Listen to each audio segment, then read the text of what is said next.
গোটা মধ্যপ্রাচ্যকে একাই অশান্ত করে রেখেছে ইসরায়েল। যুদ্ধের নেশা চেপে বসেছে নেতানিয়াহুর মাথায়। তাই তো গাজা, লেবানন, ইয়েমেন, সিরিয়ায় টানা হামলা চালিয়ে যাচ্ছেন তিনি। আর এর মদদ দিচ্ছে যুক্তরাষ্ট্র।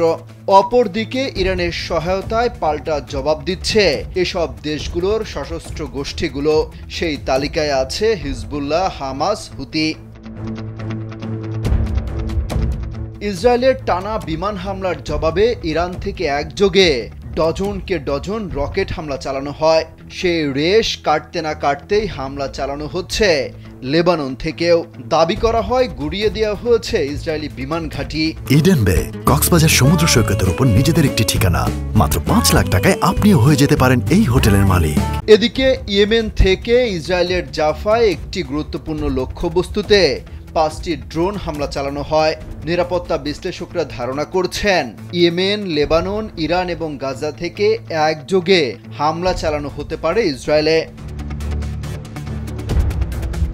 এদিকে ইসরায়েলের আকাশে 2টি বেনামি ড্রোন শনাক্ত হয়েছে নতুন করে। বৃহস্পতিবার আল জাজিরার এক প্রতিবেদনে এই তথ্য জানানো হয়েছে। ইসরায়েলি সেনাবাহিনী জানিয়েছে তেল আবিবের আকাশে 2টি বেনামি ড্রোন শনাক্ত হওয়ার পর অ্যালার্ম বেজে ওঠে। তেল আবিব বলছে শনাক্ত হওয়া ড্রোনগুলোর মধ্যে একটি মেট্রোপলিটন এলাকায় ভূপাতিত করা হয়েছে। এছাড়া অপরটি খেলার মাঠে বিধ্বস্ত হয়েছে, তবে এতে কোনো হতাহতের ঘটনা ঘটেনি।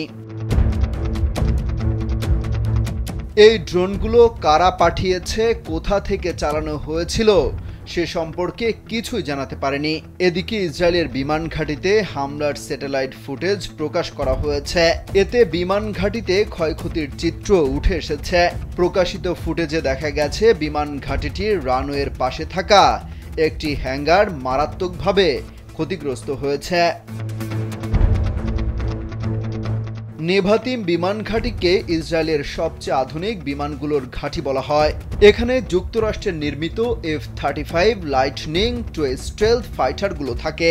তবে ইরানের হামলায় কোনো বিমান বিধ্বস্ত হয়েছে কিনা তা স্পষ্ট নয় প্রকাশিত চিত্রে। যদিও তেহরান বলছে তাদের হামলায় ইসরায়েলের বেশ কয়েকটি বিমান ধ্বংস হয়ে গেছে।